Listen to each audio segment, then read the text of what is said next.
दोस्तों आजकल YouTube channel बहुत ज़्यादा हैक हो रहे हैं। बस एक छोटी सी गलती और चैनल हैक। तो ऐसी वो कौन सी गलती है जो कि अक्सर हम करते हैं जिसकी वजह से हमारा चैनल हैक हो जाता है, और हमें वो कौन सी गलती नहीं करनी है ताकि हम हैकर्स के निशाने पर ना आए और हैकर हमारा YouTube चैनल हैक ना कर पाए।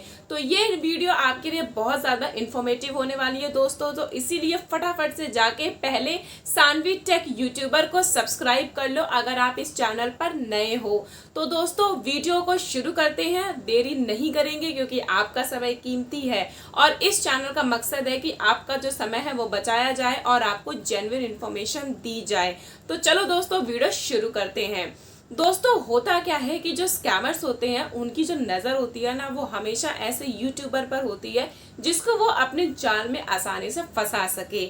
मेरे कहने का मतलब ये है कि वो नए नए तरीके ढूंढते रहते हैं कि किस तरीके से लोगों के यूट्यूब चैनल को हैक किया जाए। तो ऐसे में आपको जो है बिल्कुल स्मार्टली मूव करना है और हैकर्स के जो इरादे हैं उस पर पानी फेर देना है।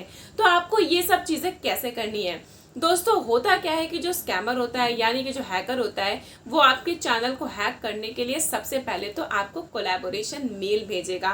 दोस्तों अक्सर होता क्या है कि जो हमारे पास कोलैबोरेशन के मेल आते हैं उसमें तो बहुत सारे तो फेक होते हैं और वो हमें खुद ही पता करना होता है कि कौन फेक है और कौन जेन्युइन है। तो दोस्तों होता क्या है कि जो हमारे फेक मेल होते हैं उस पे जो हैकर होता है वो बोलता है कि या तो आप लिंक पर क्लिक करो या तो आप इस फॉर्म को फिल करो। तो इस तरीके से वो आपको अपनी जाल में फंसाने की कोशिश करता है, क्योंकि एक बात आप खुद सोचो कि आज के ज़माने में क्या आपको कोई 1 रुपये भी फ्री में देगा? और कोई देगा तो क्यों देगा? उसको आपसे ज़रूर कोई मतलब होगा, तभी वो आपको 1 रुपये भी फ्री में दे रहा है।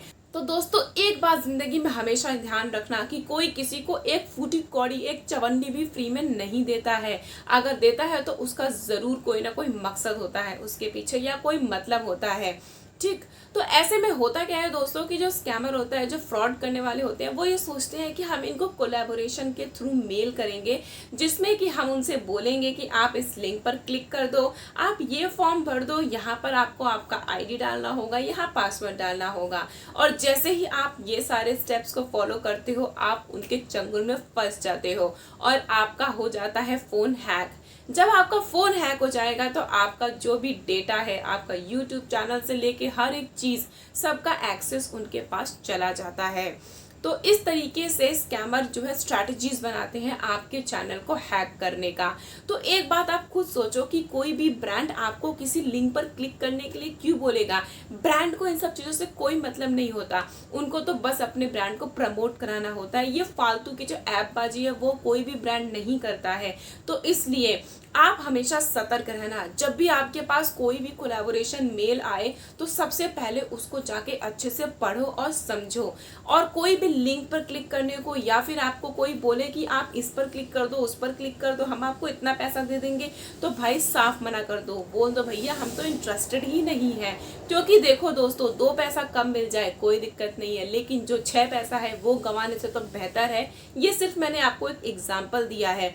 तो इसीलिए हमेशा केयरफुल रहना। जब भी आपके पास मेल आए तो अलर्ट हो जाना और सबसे पहले अच्छे से क्रॉस वेरिफिकेशन कर लेना कि क्या ये मेल जेन्युइन है। और अगर वो आपको बोल दे कि भाई इस लिंक पे क्लिक कर दो या ये फॉर्म भर दो या ऐसा कर दो वैसा कर दो, तो बिल्कुल समझ जाना कि ये सब फेक है, ठीक। दोस्तों अगर आपका एक YouTube चैनल है तो अगर आप कोलैबोरेशन के लिए डिस्क्रिप्शन बॉक्स में मेल आईडी प्रोवाइड करते हो ताकि ब्रांड आपको कोलैबोरेशन के लिए रिक्वेस्ट भेज सके या फिर आपसे कोलैबोरेट करने के लिए बातचीत कर सके, तो आप हमेशा एक दूसरा फ़ोन रखना। यानी कि जिस फ़ोन में आप अपने YouTube चैनल को हैंडल करते हो वो फ़ोन अलग होना चाहिए और जिस फ़ोन में आप अपने कोलैबोरेशन मेल को देखोगे वो फ़ोन बिल्कुल सेपरेट होना चाहिए। ऐसा मैं इसलिए कह रही हूँ ताकि समहाउ अगर कभी ऐसा हो गया कि आपका लिंक के थ्रू अगर फ़ोन हैक हो जाता है, गलती से आपने किसी लिंक पे क्लिक कर दिया, तो उस केस में आपका जो वो वाला फ़ोन है अगर वो हैक होता है जिसमें आपने कोलैबोरेशन की मेल आईडी डाल रखी है, तो उस वाले फ़ोन में तो बाकी ऐप आपकी कोई डिटेल्स तो है नहीं ऐसी इंपॉर्टेंट, तो वो अगर फ़ोन हैक हो जाता है तो नो प्रॉब्लम। लेकिन आपका जिसमें यूट्यूब चैनल है या फिर आपका जिसमें बैंक डिटेल्स वगैरह है वो फ़ोन तो एटलीस्ट बचा रहेगा। तो इसीलिए दोस्तों 2 सेपरेट फ़ोन रखो अगर पॉसिबल हो सके तो इसीलिए हमेशा सतर्क रहना दोस्तों। अक्सर हम एक चीज़ और करते हैं कि जब भी हम किसी कंटेंट क्रिएटर से बातचीत करना चाहते हैं, जो हमारे फेवरेट कंटेंट क्रिएटर होते हैं, जिनसे हमें लगता है कि ये हमारे परेशानी को समझ सकते हैं और कुछ हमें राय दे सकते हैं या फिर हमें सॉल्यूशन बता सकते हैं या फिर हमारे क्वेश्चन का आंसर दे सकते हैं, तो ऐसे में हम क्या करते हैं कि हम उनको डायरेक्ट इंस्टाग्राम पर जाके सर्च करते हैं। तो दोस्तों आपको ये काम बिल्कुल भी नहीं करना है। अगर आप अपने फेवरेट कंटेंट क्रिएटर से इंस्टाग्राम पे बात करना चाहते हो, अगर वो कहते हैं कि आप मुझसे बात कर सकते हैं इंस्टाग्राम पे, आप मुझसे जुड़ सकते हैं, तो ऐसे में आपको उस कंटेंट क्रिएटर से जुड़ने के लिए जो उसका डिस्क्रिप्शन होता है उसके चैनल पर, वहां पर उन्होंने अपने सोशल मीडिया के लिंक्स दिए होते हैं, तो आप वहां से जाके उन्हें कांटेक्ट करें। आप ऐसा कभी मत करें कि आप इंस्टाग्राम पे गए और उनको सर्च कर रहे हैं। ऐसा मैं इसलिए कह रही हूँ क्योंकि बहुत सारे ऐसे लोग बैठे हुए हैं जो फेक अकाउंट बना लेते हैं एक अच्छे कंटेंट क्रिएटर के नाम से, जो कि नामी जामी कंटेंट क्रिएटर होता है उसके नाम से वो फेक अकाउंट बना लेते हैं। तो ऐसे में अगर आप उनको डायरेक्ट सर्च करके इंस्टाग्राम पे कांटेक्ट करते हो तो वहां पर आप फंस जाते हो। फिर वो आपसे आपका आईडी एंड पासवर्ड मांग लेते हैं आपकी परेशानी को सॉल्व करने के लिए, और जो कि अक्सर लोग शेयर भी कर देते हैं। तो ऐसे में आप उनके चंगुल में फंस सकते हो। तो इसीलिए कभी भी इंस्टाग्राम पे जाके उनको डायरेक्ट मत सर्च करो।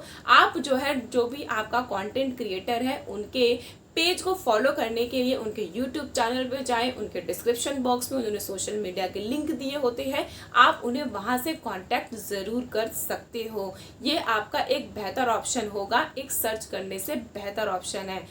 दोस्तों एक गलती जो कि अक्सर बहुत लोग करते हैं, कई लोग क्या करते हैं कि अपना फोन दे देते हैं किसी के मांगने पे, यानी कि अपने जो सखी है सखा है अगर उन्हें बोला कि यार मुझे फोन दे दे कुछ काम है तो हम फटाक से दे देते हैं। लेकिन ऐसी गलती नहीं करनी है, क्योंकि दोस्तों क्या होता है कि आजकल बहुत ज्यादा फर्जीवाड़ा चल रहा है। हम अपना फोन ट्रस्ट करके दे देते हैं, लेकिन कई लोग क्या करते हैं कि आजकल ऐसे ऐसी चीजें आ गई हैं जिससे वो नंबर डायल करने से आपका जो कॉल है वो फॉरवर्ड हो जाता है, आपका जो फोन है वो हैक हो जाता है। तो इस तरीके से आजकल ऐसे स्कैम बहुत ज्यादा चल रहे हैं। तो आप अपना फोन कभी भी किसी को मत दो, क्योंकि हमें किसी के इंटेंशंस नहीं पता है कि उसके माइंड में क्या चल रहा है क्या नहीं चल रहा है। तो इसीलिए जब भी आप अपना फोन किसी को दे रहे हैं तो आप बगल में बैठ के देखें कि वो बंदा कर क्या रहा है, क्योंकि ऐसे में आपके लिए सतर्कता बहुत ज्यादा जरूरी हो जाता है। तो दोस्तों सतर्क रहना बहुत ज़्यादा ज़रूरी है, इसलिए मैं आपको बोल रही हूँ कि आप अपना फ़ोन कभी भी किसी को मत दो। अगर दे रहे हो तो आप देखो कि वो सामने वाला इंसान आपके फ़ोन में कर क्या रहा है, ठीक है। अब मैं आपको जो नेक्स्ट स्टेप बताने वाली हूँ वो ये है कि 2 स्टेप वेरिफिकेशन, वो तो आप ऑन ही करके रखो, चाहे आपका यूट्यूब चैनल है या नहीं है, या आपका कोई भी जीमेल आईडी हो जो कि आप जो है यूज़ नहीं भी कर रहे हो या फिर यूज़ करते हो। अगर आपके फ़ोन में उसका एक्सेस आपके पास है तो आप उसमें हमेशा 2 फैक्टर वेरिफिकेशन ऑन करके रखो। और अपने यूट्यूब चैनल का आईडी और पासवर्ड तो ज़िंदगी में कभी भी किसी के साथ में मत शेयर करना। तो दोस्तों मुझे लगता है कि ये वीडियो बिल्कुल आपको पसंद आई होगी और काफ़ी इन्फॉर्मेटिव भी लगी होगी, तो इसीलिए मुझे कमेंट सेक्शन में ज़रूर बताना और फटाफट से जाके सब्सक्राइब ज़रूर कर लेना। मिलते हैं नेक्स्ट वीडियो में, अभी के लिए नमस्कार।